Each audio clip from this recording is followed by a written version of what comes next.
Welcome to New Life Live, the premier place to receive free advice from Christian psychologists and counselors for the mental, emotional, relational, and spiritual challenges you face. Since 1988, we've offered compassionate responses that combine God's truth with proven psychological principles to guide you toward healing. Our phone lines are open. Call us now at 1-800-229-3000. Thanks so much for joining us today on New Life Live. I'm your host, Brian Perez, joined by licensed professional clinical counselor Becky Brown and licensed marriage and family therapist Marc Cameron to answer the questions you might have about whatever struggles you're going through in life. And we're going to get to the phones in just a moment. But first, I want to introduce Becky and Marc. And Marc, what's on your mind to start off today's program? Well, today I want to talk about disappointments. I had a couple of disappointments last week. They were sports disappointments. The soccer team that I follow, they had two games that they lost and they were dumped out of two competitions. One of them was a cup final. So the first game that they lost, I actually didn't even follow up on what the rest of the scores in that competition were because I didn't want to look online and see reports of my team losing. And then in the second game, there was like 5 minutes left. I turned it off because I was like, there's no coming back. But I've overcome that. I've managed it. I'm past it. But I didn't used to deal with disappointments very well. Part of the problem is that I would hold myself and I would hold other people to too high expectations, and I really just set myself up for disappointment doing that. Now we all get stuck in disappointment. And it can be hard to accept the outcome of a situation, which is what keeps us in disappointment. So perhaps you're feeling disappointment over your career or over your kids' choices or over a breakup or the way your spouse is acting or maybe it's how the election went, or maybe you're like me, your sports team has lost the Super Bowl or the World Series. So how can you manage that disappointment? Well, first, I had to recognize when I needed to adjust my expectations. And I'm not saying necessarily to have low expectations, but to look at the evidence of what I'm expecting from someone else. I can't expect my sports team to win the championship if they have an inconsistent record. That's, I'm setting myself up for disappointment in that regard. Next, I had to learn, how do I accept the outcome of a situation? Things that were not under my control and things that were under my control. And that challenged me to say, okay, this is what's happened now. What do I need to do next? And when I was able to do that, that put me in a position of empowerment and was less focusing on what hasn't happened and more focusing on what I could do. And then also learning just to acknowledge that the disappointment is a feeling that we all experience, and then learning to tell myself that this is momentary. This is temporary. This is going to pass, and not keep focusing on the thing that I could not change. Now, we all experience disappointment because we have hope, and hope is a good thing. And nobody gets everything that they want, so we're going to be disappointed at times. But the key to overcoming disappointment and bounce back is focusing on gratitude or focusing on the hope that we can hold on to in this world. And I was thinking about John 16. Jesus was getting ready to go to the cross, and he told the disciples, he said, in a little while, you will see me no more. And then after a little while, you will see me. And they didn't understand what he was saying. So he plainly said to them, you're going to grieve, but your grief will turn to joy. And he went on to say, I've told you these things so that you may have peace. In this world, you'll have trouble, but take heart, I've overcome the world. So he told them these things actually so that they could have hope and know that they will see him again, and we have the hope of glory living inside of us. So if you're feeling disappointment, if you're struggling today, give us a call, let us help, let us encourage you, let us give you some direction here. And remember, it's only temporary. For sure. Great encouragement there from Marc Cameron. Whether it's your favorite sports team, if you're a lifelong Angels baseball fan like I am, and you're constantly disappointed year after year, and spring training is upon us, and you're just like, should I go to the other side and just root for the Dodgers like everybody else is? No, I'm standing my ground. I will keep on rooting for the Angels because they'll win a few games this year, maybe. I don't know. At least it's not the White Sox. Anyway, we'll be back with Elizabeth, Rose, Renee, Jr., everyone else calling us today at New Life Live. My husband and I just found out that my son is having sex with his girlfriend. He's 18. I was addicted to pornography since high school. We did some research and discovered that men ages 18 to 25 were being challenged with their sexual integrity, and we wanted to provide a way for them to get some help. And they were interested in a 12-week course, Every Young Man's Battle, helping men deal with sexual integrity. And if you are of that age group, or if you know somebody in that age group, a man who maybe porn has gotten a hold of their life, maybe multiple sexual partners, whatever the struggle is, we want to help them in these early years. Join a shame-free community beginning April 7th to help you become the man of integrity you aspire to be. Call 1-800-NEW-LIFE. That's 1-800-639-5433 or online at newlife.com.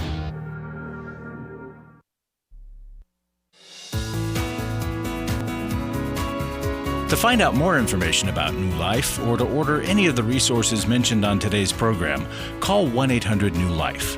Now back to New Life Live.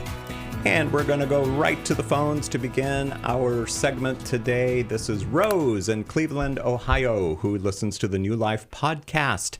Thank you, Rose. By the way, New Life Live is available wherever you get your podcasts, and we appreciate you calling in. Rose, how can we help you?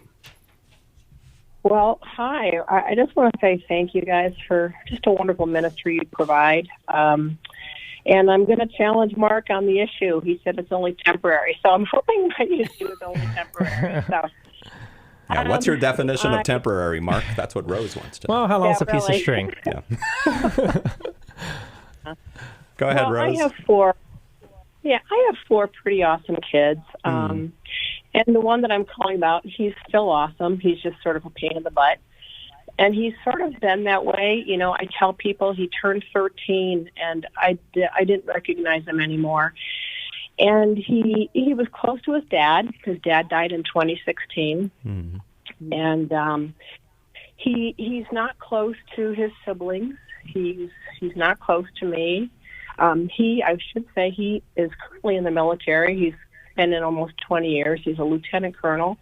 He's seen a lot of ugly. He's a JAG, so he's prosecuted. You know, when he was in Afghanistan, he prosecuted the Taliban. So I know he's seen a lot of ugly in his life, but he's sort of been mean and distant and aloof since he turned 13. I'm calling because I'm heading out in next month to visit him and his wife and his 3 children. And I just want to have a connection with him. Mm-hmm. And I thought maybe after his dad died, he would kind of turn over a new leaf and be decent to his family. And, you know, I read Jim Burns' book, Doing Life with Your Adult Children, and I'm like, please address it. And I didn't really see anything in there. Is it really possible? I feel like he doesn't care if he doesn't have a connection with his family, his siblings, or his mom. And can you really have a connection with somebody who that's not on their list? But I want to have a conversation. I want to have a conversation starter when I go out. I want to say, you know, what's an issue? Are you angry with me? Like, what happened? Like, what in your past happened?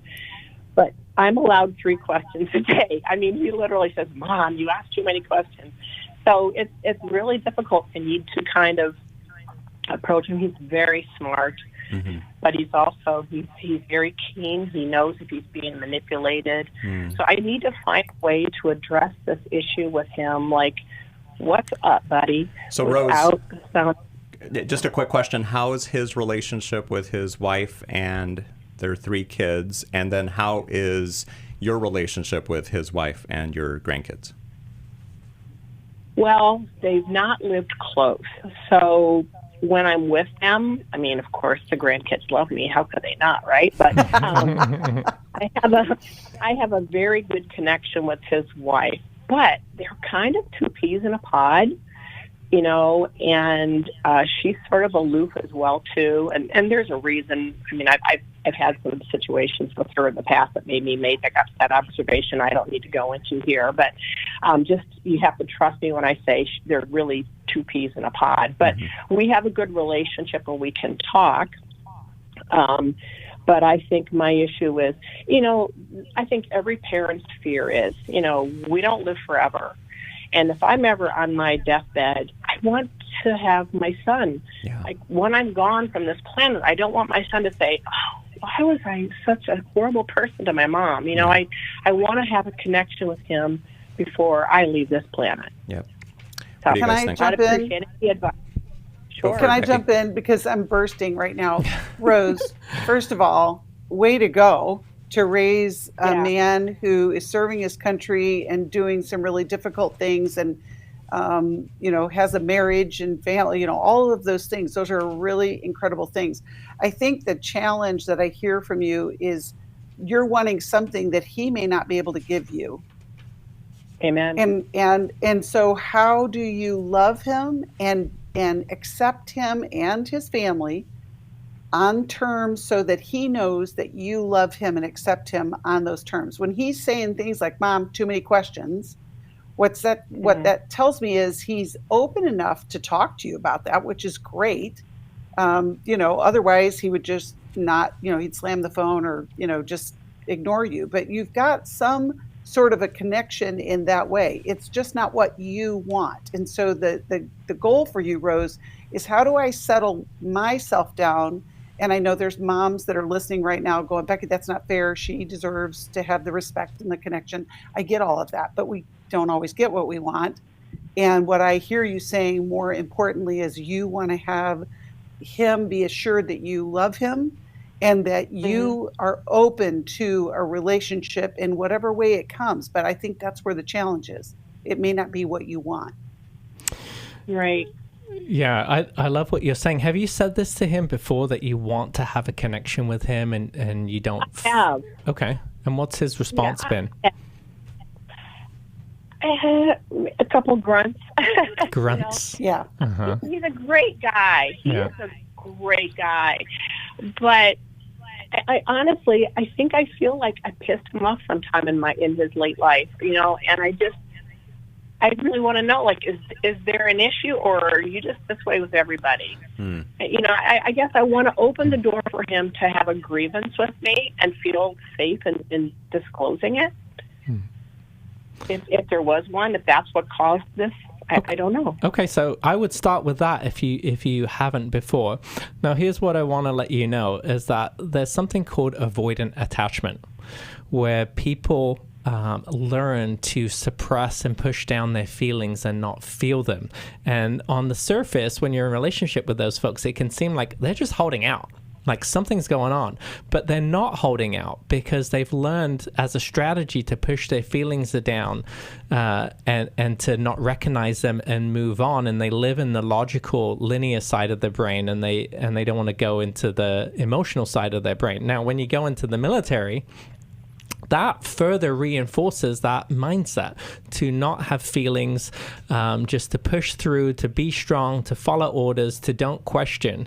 And the message that's given, whether it's intentional or unintentional, is that you're weak if you feel, because feelings slow you down. And so he may have an avoidant attachment style that may have been reinforced and continues to be reinforced in the military. Now, with his wife, if he goes on deployments, she has to learn how to disconnect and be disconnected from him. So when you say that they're two peas in the pod, she may be avoidant too. He may have married another avoidantly attached person. So when I was talking before about disappointment, that it can be temporary, for some people, it's not temporary. They hold on to it. It keeps on going. And so the three things that I said here was accept the outcome, which is what Becky was saying, adjust your expectations, and then accept that the feeling that you have and learn to manage it. So, but I love what you're saying, and I would encourage you to do that. I would encourage you to sit with him and say, hey, listen, I want to have this conversation. I do want to have a connection with you, and I feel like something is missing. And if I have done anything to upset you, and that's the reason why you're distant from me, I want to know that, and I want to have an opportunity to repair that. But what I might do if I were you too is read the book How We Love. That will help you understand his attachment style. That will help you understand your attachment style. And that may help you make sense of the experiences that he had growing up and why he developed this avoidant attachment style, and give you some good, thoughtful questions to as probing questions. Rose, have you thought of writing him a letter? Have you done that before? You know what? I have thought about that. I don't know. You think that would be a good suggestion? I mean, I think if you, well, the thing is, though, Rose, you don't want to waste an in-person visitation on something that could be really disastrous. I mean, like, when you're talking about avoidant attachment, Mark, think about, like, if he doesn't have the words to tell her, if there wasn't a thing, if this is just how he is, and it doesn't feel good to you, Rose, it may not be at you. This is just who he is. So that's why I was like approaching it from, how do you accept him? How do you create that openness that if there is something that he needs to explain to you, which I think just by the description that you gave of him, I'm pretty sure he probably would have brought it up by now. Because, I mean, if he's a jag, there's a lot there that I think if he had an issue with you, it might already be open. But I like the idea of a letter. I like that, just, hey, I love you. I don't want to ever, be closed to any conversation that you might need to have with me. I think what could happen, though, if you write a letter, he may just not respond to it or bring it up. And then you're left thinking, like, well, what if she sends it certified mail to make sure? Here? No. So, I mean, I encourage having the conversation in person. There's a lot to be said with tone. Right. You can perceive better someone's intent with that. You can see the facial expressions, and it's harder to shy away from. So I would try and get him by himself, do something alone with him where you've got some dedicated time. You're in the car going to Costco or something like that, have him take you there, and where he can't get away, he's trapped, and have that conversation with him. Yes, go to Costco during rush hour. That way you guys will just be stuck on the road and you can talk about that. But yeah, so we're going to send you a copy of How We Love. There's also a tip sheet that we have available that could help Rose or anyone listening right now. It's called Broken Family Ties, How to Heal from Estrangement, because that's happening so much nowadays, and we would love to help you with that. So stay on hold. Thank you for calling in today. And now we're going to go from Rose to Renee, who is listening on WBHY in Mobile, Alabama. Hello, Renee. Welcome to New Life Live. Hello, how are you? Doing well. How are you doing? I'm doing just fine today. I was calling. I struggle with a bunch of things. But I've had some really good opportunities, though, that I'm very thankful for. That has, I have a good job, an amazing job. I have a good support system and everything. So since the age of 13, I've struggled with substance abuse. One of them being huffing. I started huffing when I was 13. And most of my whole teenage life, that's what I did. I did move on to other things. I started drinking, and then I went to meth. And whenever I got pregnant with my first child, I stopped everything. I was able to do it on my own at that point, and it wasn't until she was probably about 3 that I started using methamphetamines, and then got pregnant with my second child, and I went to a rehab for 9 months, and I graduated, and I got clean. Everything was great, and then I got pregnant with my third child, and I went to a rehab, and I got clean, but it came back that he had something wrong with him. He had urinary tract obstruction, and he made it through my whole pregnancy, but he didn't. He only lived an hour. That was a year ago. Oh, Renee. And I don't have my other 2 children, but I'm thankful because I get to see them so much. But like I think of all my pain, my regret, and all these thoughts will go in my head, and they don't stop. And the only thing that seems to take them thoughts away is to huff gas, and because it'll make it like where I don't have no, like, seriously, there's nothing, no thoughts at all. It's for a short time, but it helps. And I know that's awful. Nobody talks about stuff like that, but I struggle with it so bad, and I know that it's going to take me down, and I don't know how to. I don't know Renee. How to stop.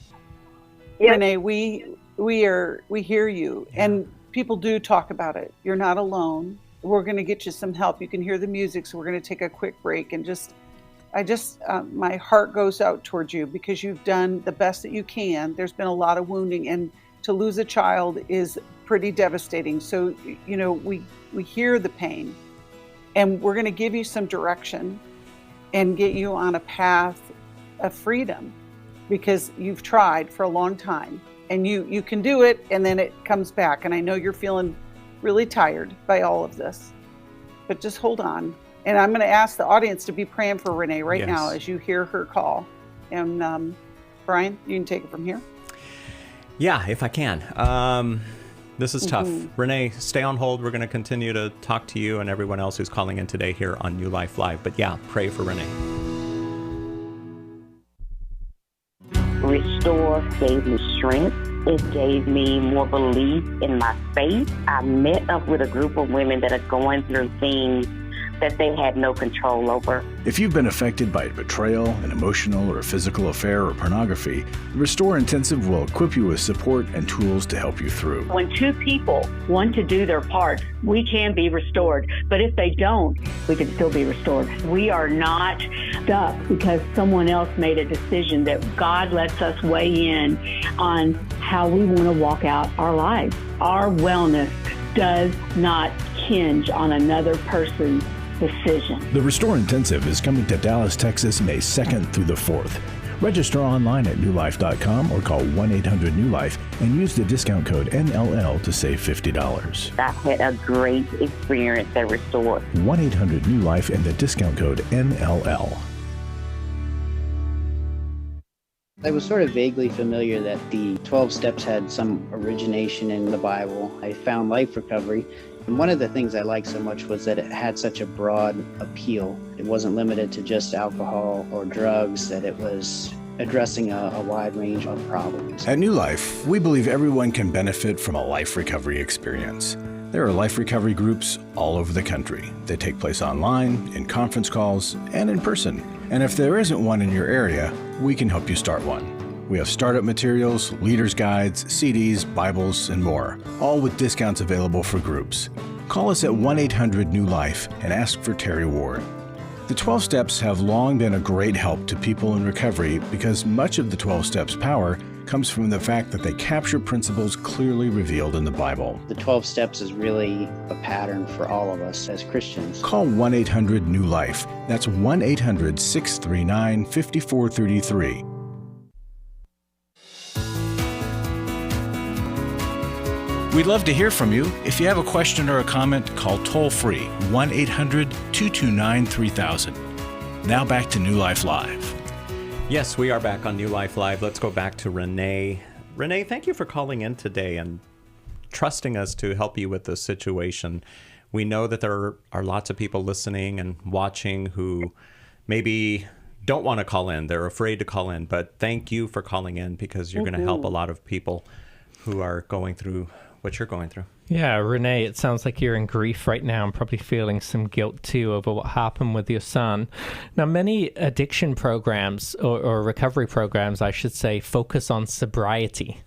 And it sounds like that's what happened for you. You're able to go and you're able to get clean and be sober for periods of time. The thing is all addictions numb and distract us from something. So sobriety is just the first step to get the thing out of the way so that we can actually tackle the thing that we are numbing from or distracting from. Now, I heard you say that you've been struggling with this since you were 13 years old. What was happening when you were 13 years old that you turned to huffing? I don't really know. I lived with my dad 1 week, and then I'd go to my mom for 1 week.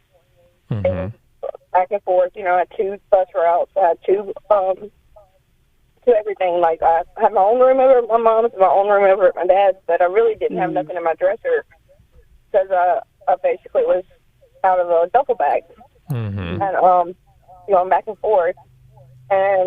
And then my friend introduced it to me at school one day, and it just went from there. Like I would just be in my room for hours. It was called 3-2-1 nail dry, and I I remember that's all I did. Like I don't even remember nothing else from my teenage years. Like I would do it, and like cans and cans of it, and I ended up getting caught though, because I had a duffel bag full of that, and a duffel bag full of my clothes, and my sister ended up finding it one time, and my mom sent me a video of what it could do to me, and that was really it. And but I stopped doing that eventually because I had a really bad encounter. Like I had like a hallucination, and I quit. Renee, what was your connection like with your parents back then? And I heard you say that you had a sister. Did your parents start new families? And your sister is your sister from a different relationship from one of your parents? We have the same mom, not the same dad. Mm-hmm. She's older than me. Okay. And at that time, she had just come home because she had left because she started up a whole lot of trouble in the family. Mm-hmm. And my mom, she did move on to another relationship and started my dad. And they basically let me do whatever. Like if I wanted to go somewhere, I was able to go, and I kind of got in with the wrong crowd. And but I mean, but before that, I was in church, and I'm really strong with the Lord. Like I have a very, like my aunt and uncles. I have two uncles that are pastors, and my grandma was a Sunday school teacher, and she's still praying for me. They all, and I stay in contact with them, and they pray for me, and I am getting closer to the Lord, and Lord gives me things to read. Like I've been reading Daniel, and it's crazy because I feel like He's speaking to me so much, and I'm good for a couple of hours, or I'm good for a day, and then something happens. Like it's just like I wake up. Right. Renee, growing up, it sounded like you were very alone. It sounded like, your parents divorced, and then you bounced back and forth between custody of them. Like you said, you had two of everything. You had a room, but you didn't put anything in the dresser because you weren't even there long enough. You had to live out of a duffel bag, and then your parents moved on to different relationships, and that feels like an abandonment to a child. And it sounds like you didn't have anybody to process through that aloneness with. You lost your family, and then your parents started new families, and it sounded like you didn't feel like you really then were connected as one with either of them. I'm so sorry that happened to you. That just makes me think of my little girl. Like that she went through that.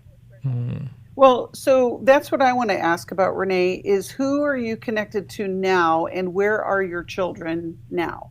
Like, tell me about that. Okay, I'm actually with my mom right now. We actually have a great relationship. Like me and her, we have decided just to start a whole new relationship, and and she knows everything about me, and I just tell her and I talk to her, and then because I know with my daughter, my relationship, like I want nothing more than her to have that relationship with me, that understanding, and my mom has become understanding. And my daughter, she's with my dad and my stepmom. About a year ago, they had custody of her, and it was really the best thing. Like she's doing so great. She's in honors. She's doing soccer. She's on the math team. Okay. She's doing great. And then my little boy, he's with his dad. He's doing great too. He's making all A's, and I get to get him on Sundays. I get him every Sunday, and that's a blessing. Renee, have you ever got to talk through the hurtful things with your mom? The things that happened to you growing up? I have, and I just I don't blame my mom for anything anymore. I've got past that. I wonder if you haven't got past that. I mean, it's lovely that you want to start a whole new relationship with your mom, but there's no reset button that clears out all of our history. When we have rupture, we need to have repair, and I think you'll probably find some healing if you can learn to process through what's happened to you growing up. I want to suggest, Renee, I want you to have the support that you need. And so I want to suggest a life recovery group and a therapist. And we will talk about that when we come back from the break here on New Life Live. So Renee, stay where you are, and everyone else on hold. We'll try to get to as many of you as we can. What a New Life course is it's around a topic led by a professional licensed counselor coach with a small group of 8 or 9 people on a weekly Zoom call. You're going to go through the information, but also connect as a group. Those group processes make all the difference in the world. And so we have created New Life courses so that you can experience that on a weekly basis. Every week you're meeting on Zoom with that therapist. You're going over the concepts as well as connecting as a group. It is so powerful. And it's accessible. Wherever you are, you're going to be able to join us. So you can sign up right away with 8 or 9 slots open. They're going to go quick. And so you want to call today and get registered. Begin your transformation in April with a New Life course. Lose it for life, grief recovery, or divorce recovery. Call 1-800-NEW-LIFE. That's 1-800-639-5433 or online at newlife.com. Club New Life changes lives. I think I go way back to listening to New Life, learning so much from it, and then becoming a Club New Life member. Club New Life is a monthly giving family that helps New Life Ministries provide Christ-centered hope and counseling resources to thousands of people. You know, I'm so thankful because you know why I keep giving? Because I keep learning, and I'm so thankful for all the lives that you touch every day and the people's lives. So when I get to still hear the radio show, it's just so encouraging to my heart. When you sign up to support us monthly through Club New Life, you'll make a difference in the lives of individuals and families with godly counsel and connection to help. And you know one reason I give? Because I feel like sometimes I'm hiding behind a counselor's couch, listening to all this great information and not paying. So my guilt of this great advice is alleviated by being a Club New Life member. Call 1-800-NEW-LIFE. That's 1-800-639-5433. And together we can help hurting people find help and hope in life's hardest places. Call 1-800-639-5433 to join Club New Life today.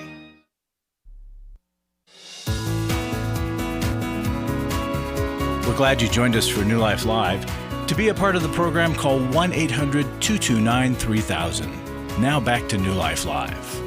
Thanks so much for listening and for watching today. And Renee in Alabama, we're going to continue the conversation. Becky, what closing thoughts might you have for Renee? So Renee, we are hearing your pain. We know that you have done so much to get to this place, and I want you to have the team that's going to continue to take you further. And that's going to include a recovery group. We have life recovery groups that meet online as well as in person all over the country. We'll get you connected with Terry Ward. I would love for you to have a conversation with Terry just about that, as well as with a therapist, because like Marc said, you are doing everything you can to make it better, but you have so much brokenness from the loss of your child. And then from, just the guilt that you carry, but it doesn't have to stay this way.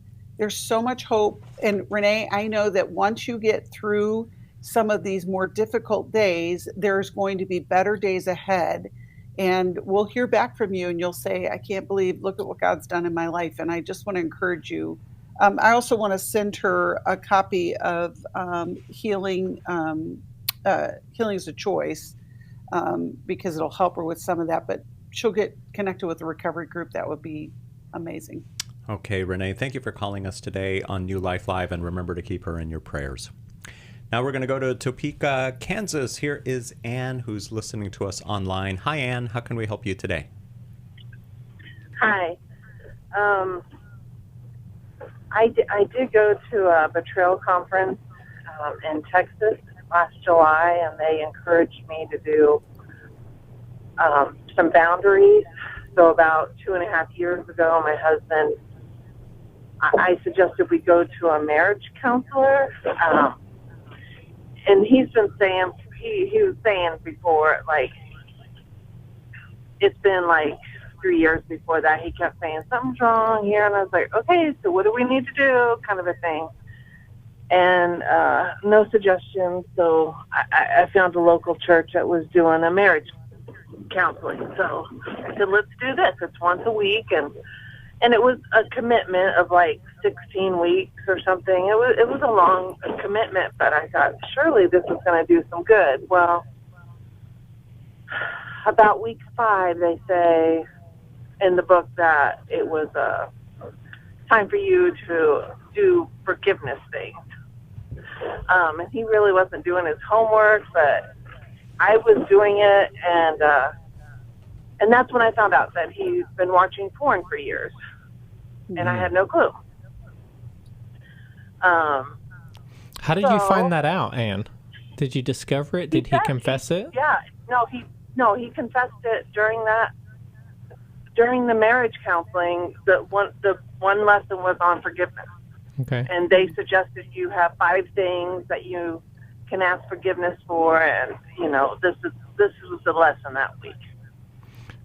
Why do you think he confessed that then? That he's been this big secret? I mean, I know you're saying that he wasn't doing his work, but that's pretty vulnerable in that moment. He must have been connecting to the material to confess that. Yeah, I think it was weighing on his heart, and so he knew it was a sin. And I don't. I mean, like, this has been 2.5 years of now trying to get answers out of him, because once he confessed it, he didn't want to talk about it. So, Anne, so 3.5 years, you said? Anne, are you there? Sorry, yes, I'm here. Okay. That's okay. You how long did you say that you've been kind of waiting for him to do something about this? 2.5 years. Okay, 2.5 years. Okay. So here's the thing.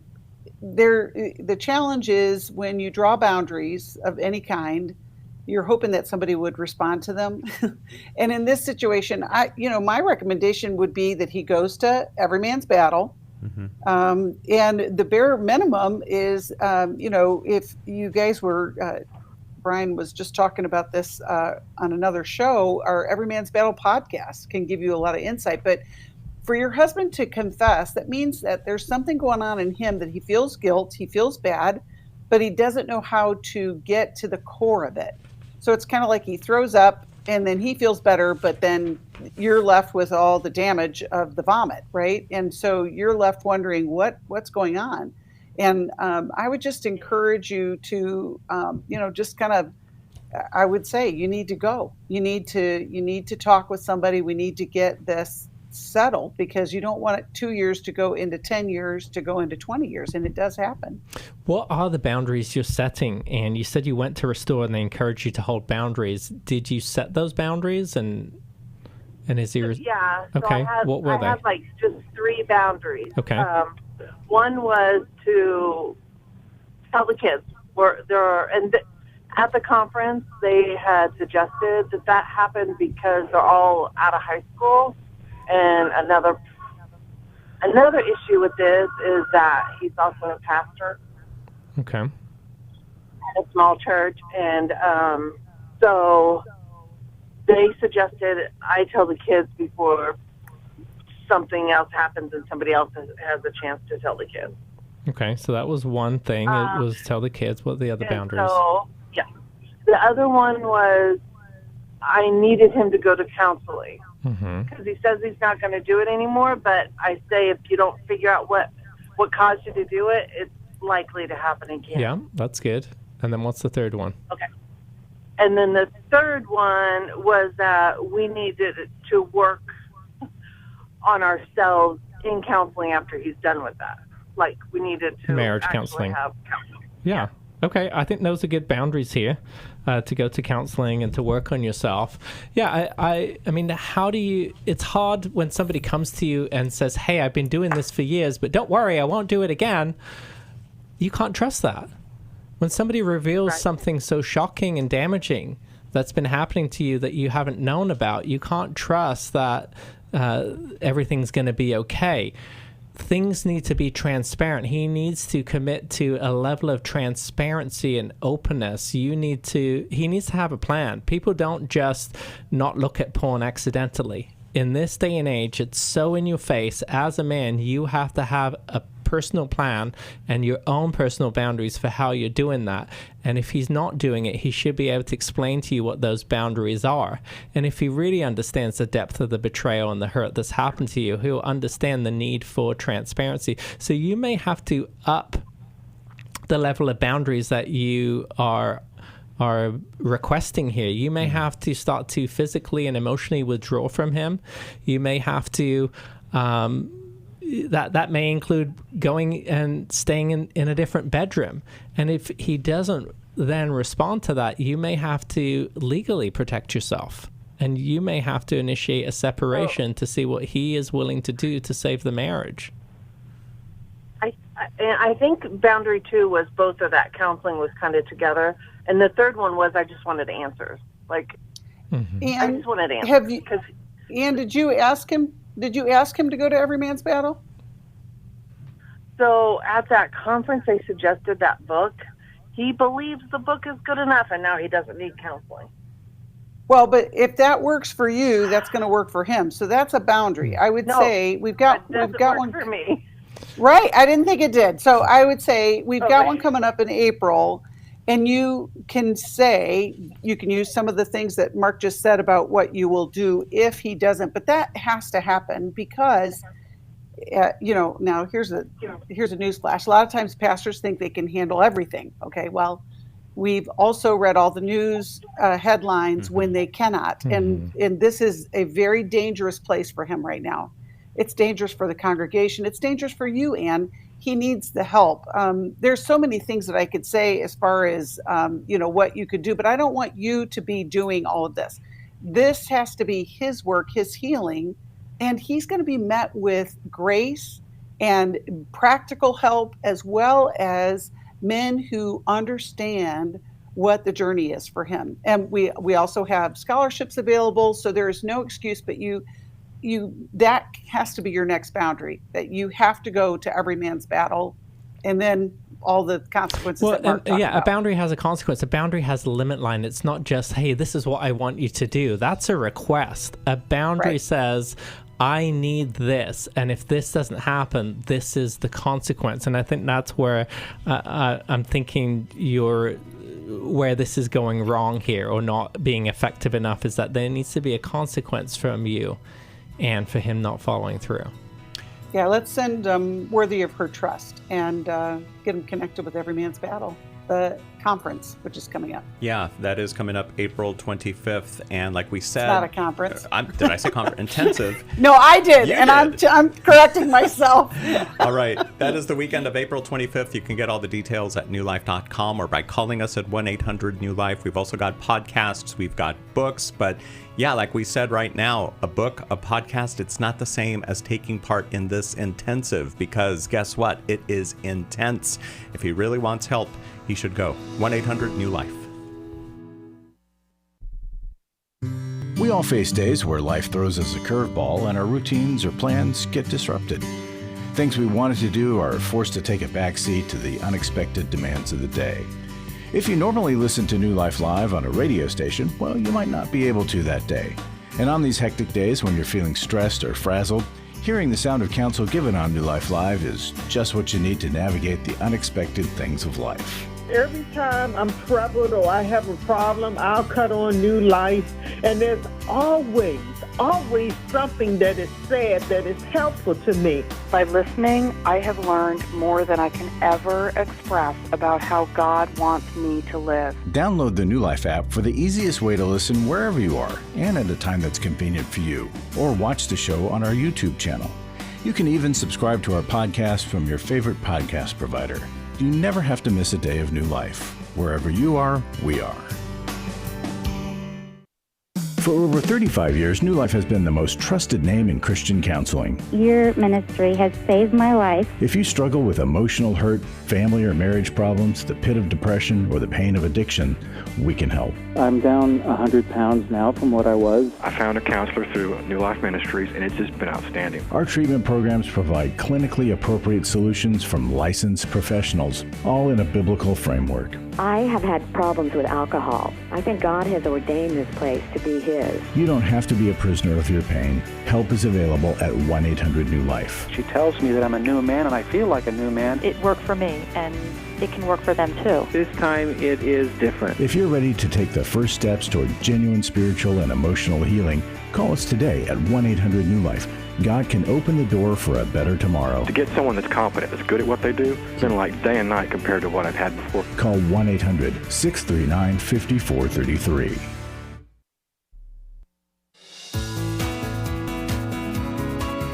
To find out more information about New Life or to order any of the resources mentioned on today's program, call 1-800-NEW-LIFE.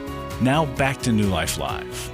Before we get to our next call, we want to mention the Every Man's Battle podcast that we have available wherever you get your podcasts. And the most recent episode was with Laura Mangan McDonald. She was the guest, and she discussed what a woman's response should be when a man is not working on his recovery, similar to the conversation that we just had right now a little bit ago. And you might want to check out this episode, share it with your friends. And if you are a man who is struggling to live a sexually pure life, we really do suggest that you go to the Every Man's Battle Intensive. It begins April 25th. It's that whole weekend in Washington, D.C. You can find out all about it at newlife.com or by calling us at 1-800-NEW-LIFE. And if you're a woman who has dealt with issues where your man is either addicted to porn or he's had affairs and everything, and you have been betrayed by this person, we have an intensive for you as well. That one begins May 2nd in Dallas. It's called Restore. And you'll find community, you'll develop a plan for recovery, and you'll realize that restoration is possible. Maybe not for your marriage. I mean, who knows? That may not get back together again, but you can be restored. So get details about that at 1-800-NEW-LIFE, by calling 1-800-NEW-LIFE or by going to newlife.com. Mark, can I do, or Mark, Brian, Mark and Brian. Mark and Brian. Can I, I'm all kerfluffled by my misspelling of workshop. It sounded like conference. I just want to say we have a matching gift campaign going on right now. And the reason why I'm interrupting is because it's such an important part of helping the people that we help. You've heard all these calls today. Yeah. And we've had people who have given to the seed, and we have $500,000 to match. Every gift will be doubled. It will make a difference. And I just wanted to make sure that I encouraged everyone to give something. It will impact the life of so many people. And I know that we want to have a better world, and this is part of it, right? So when you give to New Life, you are giving to make a difference in people's lives. And you can do that by calling 1-800-NEW-LIFE or at newlife.com or by texting the word MATCH to 28950. Let's talk to Junior in Spokane. He is listening on Sirius XM, channel 131. Hi there, Junior. Welcome to New Life Live. Thank you for taking my call. Can you hear me? Yes, loud and clear. How can we help you today? Well, I think the Lord just answered my prayer. I drive truck for a living. I turned the radio on and your show was on.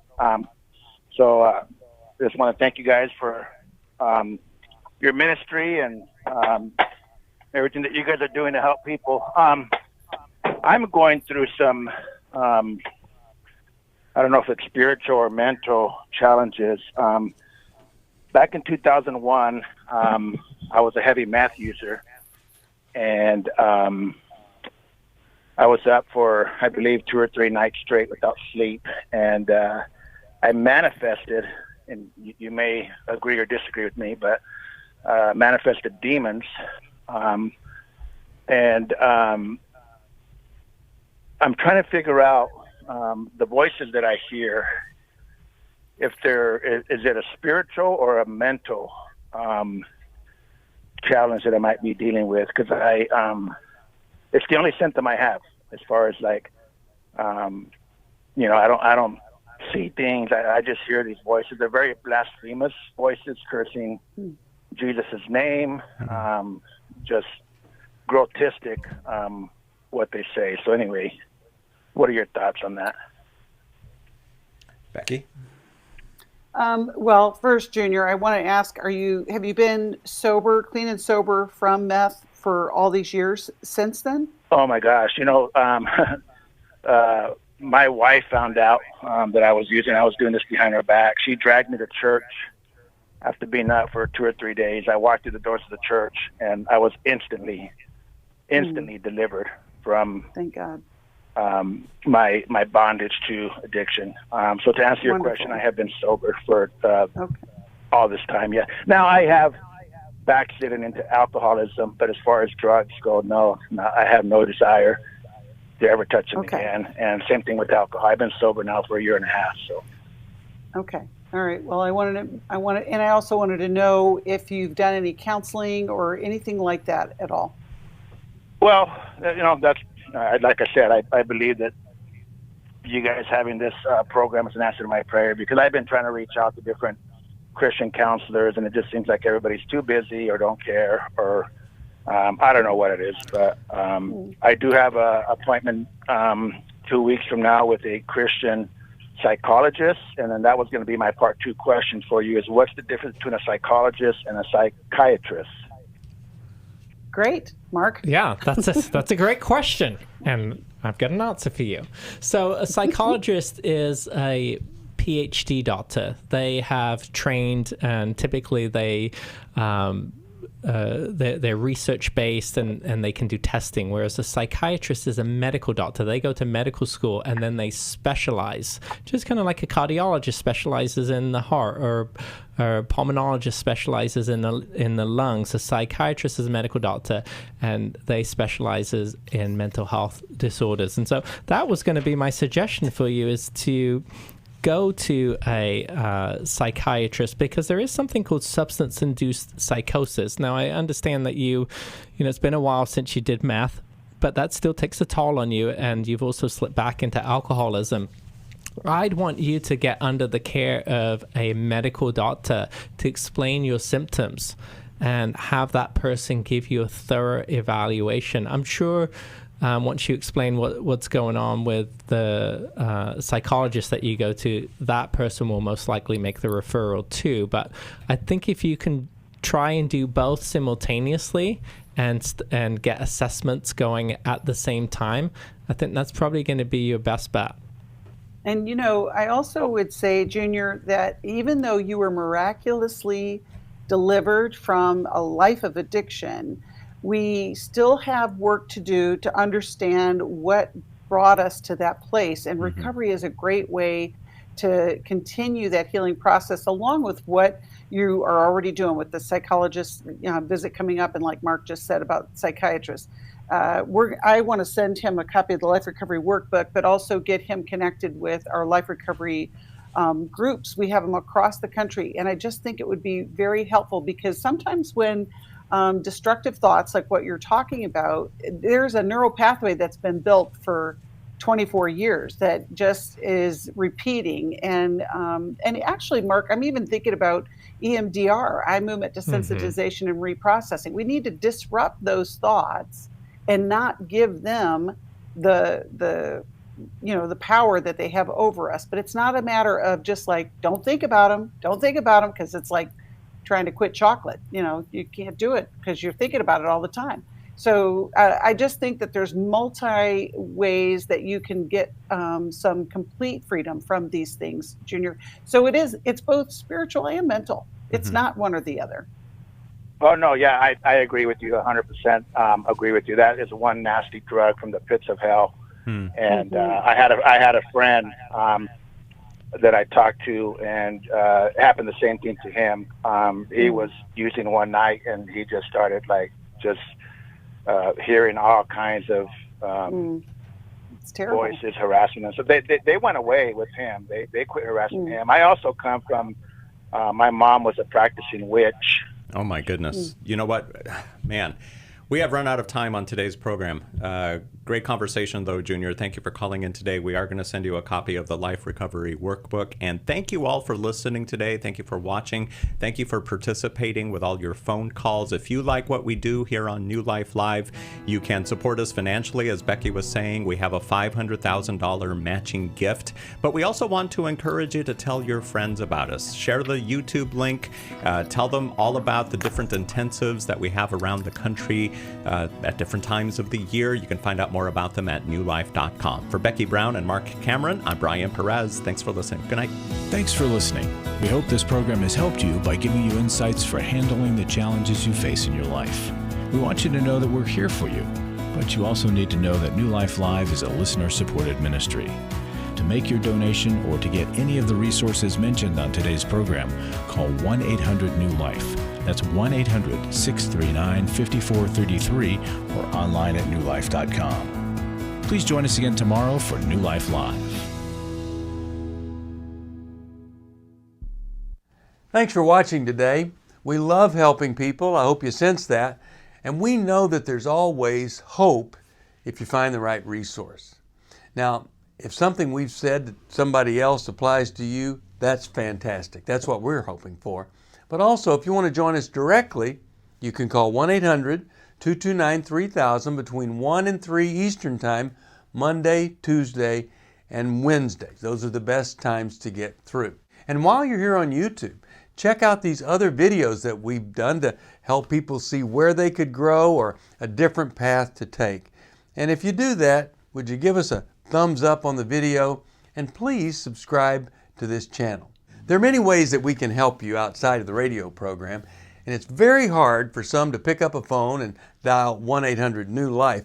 But when you do, we put you in touch with somebody who cares about you, knows all the resources out there, and they're going to find the best for you. There is no reason to struggle alone. I hope to see you tomorrow. Hope you'll invite somebody else to come and join that maybe needs just a little bit of help along the way.